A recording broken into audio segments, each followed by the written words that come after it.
दोस्तों स्वागत है मेरे YouTube चैनल पर आप सभी का। लास्ट टाइम पे हमने घड़ी का पार्ट 2 देखा था। घड़ी का हमने पार्ट 2 लास्ट टाइम पे पढ़ा था। आज हम पार्ट 3 पढ़ रहे हैं। डे 3 पे हम आ गए हैं। पिछली बार मैंने आपको बताया था कि किस प्रकार से हम घड़ी की सुइयों के बीच का कोण निकालते हैं। उससे पिछली क्लास में मैंने आपको बताया था कि हम घंटे की सुई की 1 मिनट की वैल्यू निकाली और मिनट की सुई की 1 मिनट की वैल्यू निकाली। ठीक है, आज हम थोड़ा आगे बढ़ेंगे। आज हम घड़ी में सीखेंगे कि जब दर्पण प्रतिबिंब पूछा जाता है और जब जल प्रतिबिंब पूछा जाता है तो किस प्रकार से उसे हल किया जाता है। लास्ट टाइम यूकेएसएससी ने यहीं से प्रश्न पूछा था। कुछ समय दिए जाते हैं और उसका दर्पण या जल प्रतिबिंब पूछा जाता है। ठीक है, अब जैसे कुछ समय दे दिया गया, हमें कहा गया 10:13 का दर्पण प्रतिबिंब क्या होगा।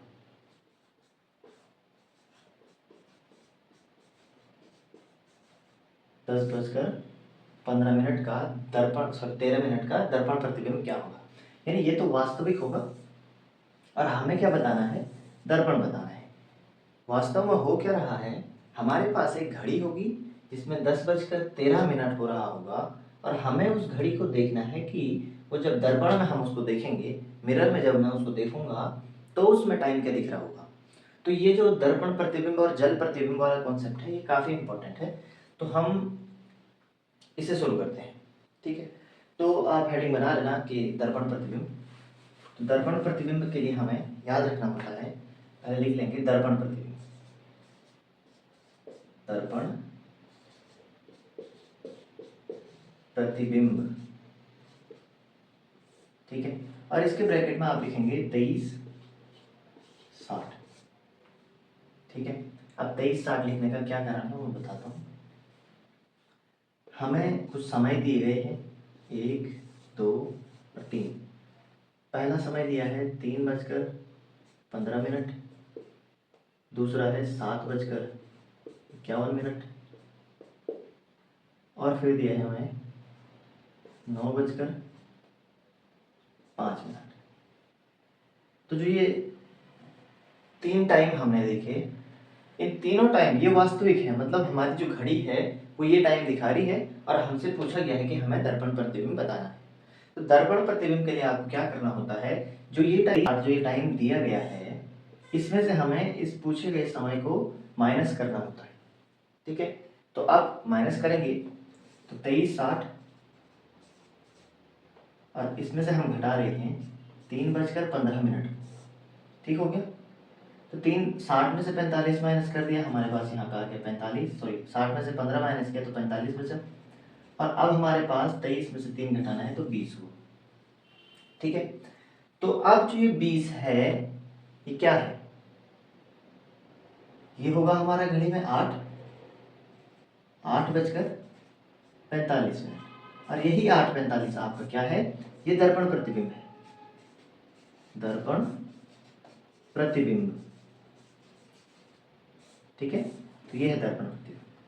ये 23:60, वैसे ये होता 11:60, जो कभी बचते नहीं, पर हम 23:60 इसलिए लिखते हैं क्योंकि 11 को ही 23 कहा जाता है। पर लिखने का कारण मेनली है क्या, कि जब हमें टाइम 12 बजे वाला पूछा जाएगा तो मैं उसे 11 में से घटा ही नहीं पाऊंगा, इसलिए हम 23:60 लेते हैं क्योंकि ये भी वही है और वो भी वही है।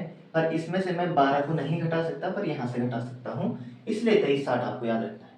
क्योंकि आप याद तो रख लेंगे 11:60 और 11 बजे तक के सारे समय आ भी जाएंगे, 10 बजे तक के, पर उसके बाद क्या होगा, उसके बाद आंसर नहीं आएगा। तो वो आएगा किससे, वो 23:60 से आएगा, वो आपको याद रखना है। तो पहला प्रश्न मैंने आपको बताया कि हम किस प्रकार से दर्पण प्रतिबिंब निकालेंगे। अब दूसरा प्रश्न हम करेंगे यहीं पर। तो दूसरे प्रश्न को देखें, हमें क्या करना है, 23:60 में से माइनस करना है 7:51 और इसे माइनस करेंगे तो यहाँ पे बच गया हमारे पास 9 और यहाँ पर बच गया हमारे पास 17, 16। तो हमारे पास आया क्या,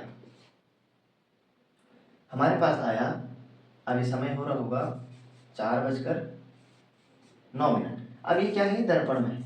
जब वास्तविक ये था तो दर्पण में ये निकला, और अगर हमें दर्पण दिया होगा तो वास्तविक निकलेगा। तो ये आपको ध्यान रखना है कि यहाँ पे पूछा क्या है। यदि पूछा है दर्पण प्रतिबिंब निकालो, तो ये दिए गए जो भी होंगे ये वास्तविक होंगे, और जब यहाँ पर वास्तविक दिए हैं तो दर्पण आएगा आंसर, और जब यहाँ पे दर्पण दिए होंगे तो वास्तविक आएगा आंसर। ठीक है, तो पहला प्रश्न हमने किया, ये पहला प्रश्न था, और ये हमारा दूसरा प्रश्न था। दोनों के आंसर हमने निकाले। अब तीसरा जो प्रश्न है वो है 9:05 का। अब इसका दर्पण प्रतिबिंब आप निकालिए फटाफट और कमेंट कीजिए कि आंसर क्या है। हम ट्राई करेंगे इसको। 23:60 में से हमने माइनस करना था 9:05 करना। ठीक है, माइनस करेंगे तो यहाँ पे क्या हो जाएगा, 55 हो जाएगा, और यहाँ जब हम माइनस करेंगे तो यहाँ पे क्या हो जाएगा, यहाँ पे हो जाएगा 14। ठीक है, 14 यानी क्या होगा, 2:55, और ये हमारा दर्पण प्रतिबिंब बन जाएगा। अब एक चीज आप रीजनिंग में हमेशा ध्यान रखना कि दर्पण प्रतिबिंब और जल प्रतिबिंब से क्वेश्चन अल्फाबेट से भी पूछा जाता है। तो हमारे पास होता क्या है कि मान के चलिए मैंने ई लिखा है, तो ये ई अभी वास्तविक है। अब मैं जब कहूंगा कि इसे मिरर में देखो तो क्या होगा, तो ये ठीक उल्टा हो जाएगा। कैसे, जो लेफ्ट है वो राइट हो जाएगा। जैसे ये अभी लेफ्ट है, इसका ये राइट है, अभी ये लेफ्ट है तो ये राइट है। ठीक है, तो इतना ही अंतर है। जो लेफ्ट होता है वो राइट हो जाता है, और जो राइट होता है वो लेफ्ट। मतलब ये वाला पोर्शन इसका पहले राइट की तरफ था, अभी लेफ्ट में है, और ये वाला लेफ्ट में था तो राइट में है। अब क्या होगा, मान के चलो मैं ए लेता हूं और मैं पूछता हूं इसका जल प्रतिबिंब क्या होगा, तो ये ठीक उल्टा हो जाता है। जल में उल्टा होता है और दर्पण में पलट जाता है, दाएं का बाएं हो जाता है, यहाँ पे ठीक उल्टा हो जाता है। तो ये कॉन्सेप्ट ये भी ध्यान रखना है कि होता क्या है।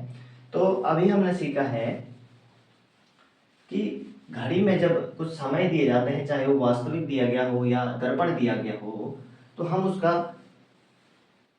कैसे निकालेंगे। यदि हमें दर्पण प्रतिबिंब पूछा होगा तो भी हम 23:60 से ही हटाएंगे, और यदि हमें यहाँ पे दर्पण प्रतिबिंब दिया है और वास्तविक पूछा है तो भी हम 23:60 से ही माइनस करेंगे। ठीक है, तो इसे नोट करना आप और खुद से ट्राई करना। कोई क्वेश्चन अगर फंसेगा तो उसे कमेंट कर देना, तो हम उसे यहाँ पे करेंगे। क्वेश्चन आप कर सकते हैं कमेंट बॉक्स में।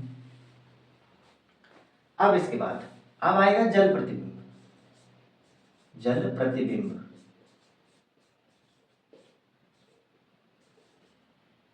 तो जल प्रतिबिंब के लिए आपको याद रखना है 18:30। ठीक है, 18:30 याद रखना है। अब 18:30, अब यहाँ पे थोड़ा सा कॉन्सेप्ट बनते हैं। देखो हमारे पास टाइम दिया गया था 7:16 का, और दूसरा टाइम हमें दिया गया है 8:55 का। ठीक है, तो पहले प्रश्न को करते हैं। जो हमारा पहला प्रश्न है उसको अगर हम सॉल्व करेंगे तो 18:30 में से हमें माइनस करना होगा किसे, 7:16 को। तो हम 16 घटा सकते हैं 30 में से, तो बचेगा कितना, 14 बचेगा। ठीक है, और यहां पे हम घटाने जाएंगे तो 11 बचेगा। तो आंसर क्या होगा हमारा, 11:14, और ये हमारा जल प्रतिबिंब है। जल प्रतिबिंब, बस इतना ही आपको करना है। तो 11:14 हमारा क्या आया, जल प्रतिबिंब आया। अब मैं दूसरे प्रश्न को देखूं तो उसमें समझने वाली बात क्या है, ये तो आराम से हो गया, पर जो दूसरा प्रश्न है उसको ध्यान से देखना। वहां 18:30 में से घटाना है 8:55। अब ये जो ये 55 है ये 30 से घटता ही नहीं है, क्योंकि 30 छोटी संख्या और 55 बड़ी है। अब हम यहाँ पे ऐसा नहीं करेंगे, हम यहाँ से शिफ्ट करते हुए जा रहे हैं और फिर घटा दिया, ऐसे नहीं होगा। इसमें होगा पर वो दूसरे तरीके से होगा। अब वो देखना, अब मैं अगर इन दोनों को अलग अलग पोर्शन में डिवाइड कर दूं तो जो ये वाला पोर्शन है ये मिनट की वैल्यू को दर्शाता है, और ये आवर यानी कि घंटे की वैल्यू को। ठीक है, अब आपको पता है 1 घंटे में होते हैं 60 मिनट। ठीक, तो अब देखो हमें क्या करना होता है, जब हम यहाँ से कुछ भी इधर देंगे तो एक जाएगा और उस एक के साथ में 60 मिनट जाएंगे, यानी टोटल 60 मिनट की वैल्यू हम यहाँ से ट्रांसफर करते हैं। ठीक है, तो वही हमको करना है। अब मैं यहाँ पे लिख रहा हूँ 18:30 और 8:55।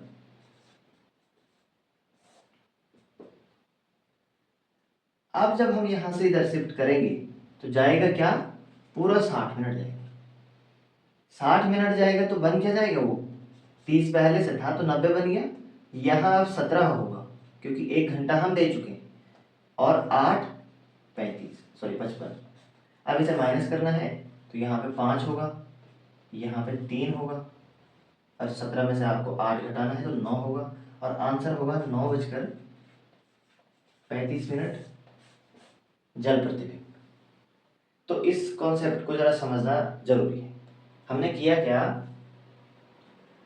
मैंने कहा ये वाला पोर्शन जो है, जो इधर है मिनट वाला जो कॉलम है, यहाँ पे मिनट की वैल्यू लिखी है, यहाँ आवर की लिखी है। ये रिप्रेजेंट कर रहा है घंटे को। जब हम यहाँ से किसी भी संख्या को एक ट्रांसफर करते हैं, उधर हासिल लेते हैं, इधर जैसे हम जोड़ घटाने में लेते हैं, तो एक ना होकर यहाँ से पूरा घंटा जाता है जिसमें 60 मिनट गए। यहाँ पहले 30 था तो वो 90 बन गया, और यहाँ 18 था तो 1 घंटा कम हो गया, 17 हो गया। बाकी वैल्यू सारी वैसी है, घटाना है और आपका आंसर आएगा। और यह आपका जल प्रतिबिंब है, प्रतिबिंब। तो इसको जरा ध्यान रखिएगा। तो हमने सीखा जल प्रतिबिंब को निकालना, 18:30 से माइनस करना है, और इससे पहले मैंने दर्पण बताया था, दर्पण, तो उसमें आपको 23:60 से माइनस करना है। ठीक है, तो ये घड़ी का अगला प्रकार था जिसमें क्वेश्चन आते हैं। और इसके बाद हमें क्या करना है, ये क्लियर हो गया होगा। एक बार वीडियो को जो है, आप अगर नहीं हुआ तो वीडियो को दोबारा चलाएं। ठीक है, बार बार देखें, हो जाए। फिर भी नहीं होगा तो आप कमेंट बॉक्स में बताना, तो मैं इसको फिर से कराऊंगा। ठीक है, तो अब हमने लगभग जो बेसिक कॉन्सेप्ट घड़ी में कर दिए हैं। अब आज मैं आपको एक अगला जो है सेशन बता देता हूँ इसी टॉपिक का। अब क्या होगा कि जब भी हम घड़ी की सुइयों को देखते हैं तो वो आपस में कोण बनाती है। अब कभी कभार वो क्या करती हैं, वो कुछ निश्चित कोणों को बनाती है, जैसे 0 डिग्री का कोण और 45 डिग्री का कोण, फिर हम 90 डिग्री का कोण निकालते हैं, 30 डिग्री का कोण निकालते हैं, और 180 डिग्री का कोण निकालते हैं। ठीक है, तो जो ये मुख्य मुख्य कोण होते हैं, इनको हम घड़ी में निकालते हैं। ठीक है, तो आज मैं शुरू कर रहा हूं। मैं एक बार लिख देता हूं, हमें कौन कौन से कोण निकालने हैं। पहला तो हमें निकालना है 0 डिग्री का कोण। ठीक है, दूसरा हम निकालेंगे 30 डिग्री का कोण, ये निकाल सकते हैं। हम 45 डिग्री भी निकाल सकते हैं, बस फॉर्मूले में रखना होता है। 45 डिग्री का कोण, 45 डिग्री का कोण। ठीक है, 30 डिग्री का कोण तो आपको पता है, मैंने आपको जब स्टार्टिंग में बताया था कि घड़ी में 30 डिग्री का कोण दो समयों के बीच में बनता है, और वो 12 बार होगा। ठीक है, इसके बाद देखो, चौथा हम निकाल सकते हैं 90 डिग्री का कोण, जो इंपॉर्टेंट होगा। तो मैं मुख्य मुख्य चीजें ही आपको बताऊंगा, क्योंकि ये दोनों उतने पूछे नहीं जाते हैं, ये 30 डिग्री वाला और 45 डिग्री वाला। फॉर्मूले सबके सेम है, बट ये जो इनमें कॉन्सेप्ट लगते हैं मैं इनको पहले बताऊंगा। और एक आता है 180 डिग्री का। मुख्य हमें पढ़ने हैं 0 डिग्री का, 90 डिग्री का और 180 डिग्री का। और आज हम 0 डिग्री से शुरू करेंगे। तो आप लोग हेडिंग बनाएंगे कि 0 डिग्री का कोण, घड़ी में 0 डिग्री का कोण। ठीक है, तो 0 डिग्री का कोण कैसे बनता है, कब बनता है, क्यों बनता है। तो 0 डिग्री का कोण हेडिंग बना रहे हैं, 0 डिग्री का कोण ये होगा। अब इसका फॉर्मूला होगा, वो होगा थीटा इक्वल टू, थीटा की जगह तो कोण है आपको पता है, तो क्या होगा T1 गुणा 30/11 गुणा 2। जब जब आप किसी भी क्वेश्चन को करेंगे 0 डिग्री से, तो आप इस फॉर्मूले को पहले लिखेंगे। ठीक है, T1 गुणा 30/11 गुणा 2। अब समझो कि 0 डिग्री का कोण है क्या। तो इससे क्वेश्चन ऐसा भी बनता है कि एक दिन में कितनी बार बनता है, या 24 घंटे में कितनी बार बनता है, या एक घड़ी हमने सोमवार को ठीक की 12 बजे, तो शनिवार को ठीक 12 बजे तक उसमें कितनी बार 0 डिग्री का कोण बना होगा। उसके लिए एक कॉन्सेप्ट बहुत ज़रूरी है कि आपको पता होना चाहिए कि एक घंटे में कितनी बार बन रहा है। तो आप लिखेंगे कि एक घंटे में ये एक बार बनता है। 0 डिग्री का कोण किसी भी घड़ी में एक घंटे में एक ही बार बनता है।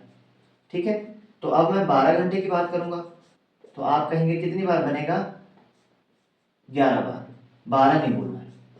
ठीक है, तो एक घंटे में एक बार और 12 घंटे में 11 बार। वो एक कम कहाँ हुआ है वो मैं अभी बताऊंगा। और 24 घंटे में वो बनेगा कितनी बार, 11 दूना 22 हो जाएगा। पहले 12 में जब 11 बार बना तो दूसरे 12 में भी 11 बार बनेगा। ठीक है, तो देखिए हम अब वो एक कम कहाँ पर हुआ है। तो मैंने आपको कहा कि एक घंटे में तो वो एक बार बन रहा है। ठीक है, तो 10 से 11 के बीच एक बार बना होगा, और 12 से 11 और 12 के बीच एक बार बना होगा, और 12 और 1 के बीच भी एक बार बना होगा, और 1 और 2 के बीच भी एक बार बना होगा। पर ऐसा होता नहीं है। घड़ी का एक ठीक टाइम होता है, वो होता है ठीक 12 बजे, जहां पर घड़ी एग्जैक्ट 0 डिग्री का कोण बनाती है, और वो टाइम होता है ठीक 12 बजे का। ठीक है, तो जब मैं 11 और 12 के बीच 0 डिग्री का कोण निकालने जाऊंगा तो क्या होगा, वो 11 और 12 के बीच आएगा ही। तो हम क्या करते हैं, अब जब हम 12 और 1 के बीच भी देखेंगे तो भी वो ठीक 12 बजे निकलेगा, और 11 और 12 के बीच देखेंगे तो भी ठीक 12 बजे निकलेगा। तो मैं इस 12 को क्या कर रहा हूँ, 11 और 12 यहाँ पे भी काउंट किया मैंने इसको एक बार, और एक बार यहाँ भी काउंट किया है। तो एक को 2 बार काउंट किया है तो वो एक कम कर दिया गया है, तो 12 की जगह 11 हो गए। अब मैं निकाल के बताता हूँ आपको कि अगर मैं 11 और 12 के बीच 0 डिग्री का कोण निकालता हूं तो क्या होगा। अभी मैं जब प्रोसेस बताऊंगा तो तब आप सीख पाएंगे। तो यहीं पे ध्यान देना, यहाँ पर दो टाइम दिए, एक 11 दिया है, 12 दिया है। ठीक है, यहाँ आपने देखा होगा T1 लिखा है। हमेशा ध्यान रखना, जो पहला समय होता है उसको T1 कहते हैं, और जो दूसरा समय होता है उसे T2 कहते हैं। इसका हमें कोई यूज ही नहीं करना है। हमारे पास फॉर्मूले में T1 है तो हम 11 का प्रयोग करेंगे। तो ये 11 हो जाएगा, गुणा 30 है, बटे में हमें 11 दिया है, गुणा में 2 है। ठीक है, 11 से 11 कैंसिल हो जाएगा, और ये हो जाएगा 30 गुणा 60। 30 गुणा 2 करना है हमें, तो ये हो जाएगा बराबर 60। अब टाइम हमेशा आगे वाला लिया जाता है, ये वाला।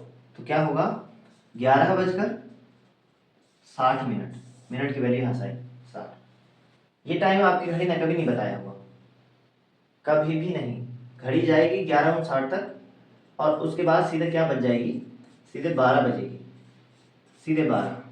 अगर ये AM है तो यहाँ सीधे PM होगा, और अगर ये PM है तो यहाँ सीधे AM होगा। यानी जैसे आपने 31 को देखा होगा तो 11:59 हुआ, तो 11:59 तक तो 31 दिसंबर था, और ठीक 12 बजे 1 हो गया, यानी वो अगले दिन में चले गया। तो अगले दिन में चले गया तो मैं ये 12 को 1 के साथ काउंट करूंगा, ना कि 11 के साथ। इसीलिए घड़ी का एक जो समय होता है 11 और 12, इन दोनों के बीच में कभी भी 0 डिग्री का कोण बनता ही नहीं है, क्योंकि वो 11:60 आएगा, और 11:60 की वैल्यू होती है 12, और वो गिना जाएगा अगले दिन के साथ। ठीक है, तो इसलिए हम 12 घंटे में 11 बार लिखते हैं, ना कि 12 बार। ठीक है, अगर क्वेश्चन कभी ऐसा भी आया कि घड़ी के किन दो समयों के बीच में 0 डिग्री का कोण बनता ही नहीं है, तो वो कौन सा होगा, 11 और 12 के बीच में होगा। क्यों नहीं बनता है, मैंने आपको बता दिया है, 11:60 में बनता है, जो अगले दिन में चले गया होगा 12 बजे।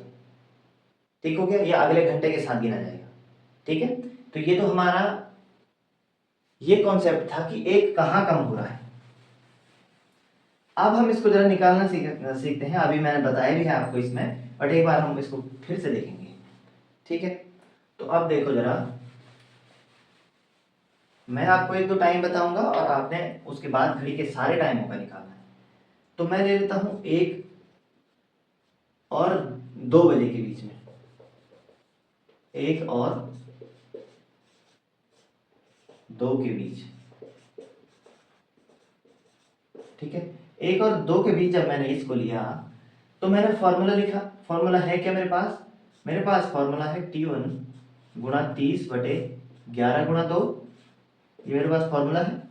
अब T1 की वैल्यू मैंने बताई थी, पहला वाला टाइम होगा तो 1 गुणा 30 बटे में होगा 11, फिर गुणा 2, 2 का गुणा ऊपर हो जाएगा तो क्या हो जाएगा 60/11, ठीक है। अब देखो कभी भी जब आप यहाँ पे करेंगे, यहाँ पे वैल्यू दशमलव में नहीं लेनी होती, मिश्रित भिन्न के रूप में लेनी होती है। तो मिश्रित भिन्न में आपको बता देता हूं कि भागफल पहले आता है, भागफल, अंश में होगा शेषफल, ठीक है, और बटे में होगा भाजक, ठीक है। जिससे भाग देते हैं वो बटे में होगा, जो भागफल, जो भाग दे के आया वो आगे, शेषफल ऊपर। ये है मिश्रित भिन्न, इसमें आपको लिखना है, ठीक है। तो मैं अगर 11 से 60 को डिवाइड करूंगा तो 11 पंजे 55 होगा, बचेगा 5 और बटे में हो जाएगा 11। और आपका आंसर क्या होगा? टाइम मैंने कहा हमेशा आगे वाला लेना है, ये तो मिनट की वैल्यू आती है, तो वो क्या होगा 1:05 बटे 11। और ये हमारा वो टाइम है जहां पर घड़ी में एग्जैक्ट 0 डिग्री का कोण बनेगा। अब आप सोचो कि एक घड़ी है जिसमें 1:05 हो रहे हैं, 5 मिनट एग्जैक्ट नहीं है, 5 मिनट 5 सेकंड है, इसलिए ये फॉर्मूला यूज करते हैं हम। हर जगह वैसे थोड़ा होगा कि हम बोल देंगे कि अगर हमें 3 के बीच 3 और 4 के बीच निकालना है तो हम बोल देंगे कि 3:15 पे आएगा, तो ऐसा नहीं होगा, वो बढ़ेगा आगे। तो आपको ध्यान रखना है, फॉर्मूला है, वैल्यू रखनी है और आंसर आएगा। अब यहाँ पे अपने आंसर को चेक करने के तरीके में आपको बताता हूं। देखो यहाँ पर रखा गया और यहाँ पे रखा गया, ये जो अंक होते हैं इन दोनों का योग हमेशा 10 के बराबर होना चाहिए। अगर वो 10 के बराबर आ रहा है तो आपका आंसर सही होगा, ठीक है। अभी यहाँ पे देखो 5 और 5 10 हो रहा है। मान के चलो यहाँ पे 2 डिजिट वाली संख्या है, जैसे 10 यहाँ पे होगा तो ऊपर जरूर क्या होगा, तो ऊपर हमारे पास जरूर यहाँ पे 11 होगा। अब देखो जब यहाँ पे 10 था तो इसके अब इकाई अंक लिया जाएगा, और इकाई अंक में जब मैं इसको जोड़ूंगा तो 9 ही हो रहा है, यानी आंसर गलत हो जाएगा। तो जब 2 डिजिट वाली संख्या यहाँ पे आएगी तो आपको उसका इकाई अंक लेना है, और जब ये दोनों ऐसे होंगे तो आपको डायरेक्ट जोड़ना है, ठीक है। अब देखो अगला लेके देखते हैं, एक क्वेश्चन अगला करते हैं, उसके बाद देखना। तो इस वाले कॉन्सेप्ट को समझो जरा, 0 डिग्री वाले को, और एक टाइम मैं आपको और बताऊंगा, उसके बाद आप सारे घड़ी के जितने टाइम हैं उनको निकालेंगे। जो नहीं होगा उसको कमेंट बॉक्स में आप कमेंट कर देना, फिर हम उसे ट्राई करेंगे। तो अगर मैं 2 और 3 के बीच निकाला, 2 और 3 के बीच निकाला, तो T1 की वैल्यू क्या हो जाएगी, 2 हो जाएगी। अब T1 की जगह मैंने 2 रखा, फॉर्मूला क्या है, T1 गुणा 30/11 गुणा 2। अब मैं आगे बढ़ूं तो T1 की जगह मैंने 2 रखना है, गुणा में 30 है, बटे में 11 है, और गुणा में फिर 2। ध्यान रखना ये पोर्शन अलग है और ये अलग है, ये सॉल्व होगा उसके बाद इसका इंटू करना है, ठीक है। अब देखो तो क्या हो गया, 30 गुना 60 हो गया, 60/11 गुणा 2। अब इसको गुणा करेंगे तो क्या हो जाएगा 120/11, और 11 का भाग 120 में कितनी बार जाएगा, तो 10 बार जाएगा, 11.110 होगा, और 10 बच जाएगा, और बटे में कितना हो जाएगा 11। टाइम मैंने कहा था आगे वाला लिया जाएगा, यानी 2, तो 2:10 पर आपका क्या बनेगा, फिर 0 डिग्री कोण बनेगा। अब यहाँ पे देखो मैंने कहा था जब 2 डिजिट वाली संख्या आएगी तो मैं इकाई का अंक लूंगा, इकाई का अंक है 0, अंश में रखा है 10, दोनों का योग कितना हुआ, तो 10 हुआ, यानी हमारा आंसर ये सही। तो मैंने आपको आज 0 डिग्री का कोण बताया। वीडियो आपको पसंद आया होगा तो चैनल को सब्सक्राइब करना, और कमेंट में बताना कि कोई क्वेश्चन फंसा या नहीं फंसा, या आपको समझ में आए तो वो भी बताना, ठीक है। और आने वाले वीडियो में जो अगला इसका पार्ट होगा उसमें मैं आपको 90 डिग्री का कोण बताऊंगा, और फिर 180 डिग्री, और उसके बाद हम कुछ ऐसे क्वेश्चन करेंगे जहाँ पे घड़ी खराब होती है, या हम कुछ दिन तक घड़ी बंद हो जाती है बीच में, इस प्रकार के जो या कुछ घड़ियाँ एक साथ बज रही हैं, निरंतर अंतराल पे बजती हैं, फिर एक साथ बजती हैं, तो इस प्रकार के जो प्रश्न होंगे, या गाड़ियों से आते हैं कि एक शहर से दूसरे शहर हर 45 मिनट में एक गाड़ी जाती है, इस प्रकार के क्वेश्चन आते हैं, तो उन पे हम काम करेंगे, ठीक है। तो ये बेसिक जो था इस चैप्टर का वो कंप्लीट हो गया। अब थोड़ा थोड़ा करके हम आगे बढ़ रहे हैं। तो चैनल से आप जुड़े रहें, वीडियो को शेयर ज़रूर करें जिससे कि अधिक से अधिक लोग जुड़ पाएँ और थोड़ा जिससे हमारा क्या होगा, मनोबल बढ़ेगा। तो मैं भी आपके लिए जो है एक्स्ट्रा कर दे पाऊँगा। ठीक है, तो मिलते हैं अगली वीडियो में। धन्यवाद।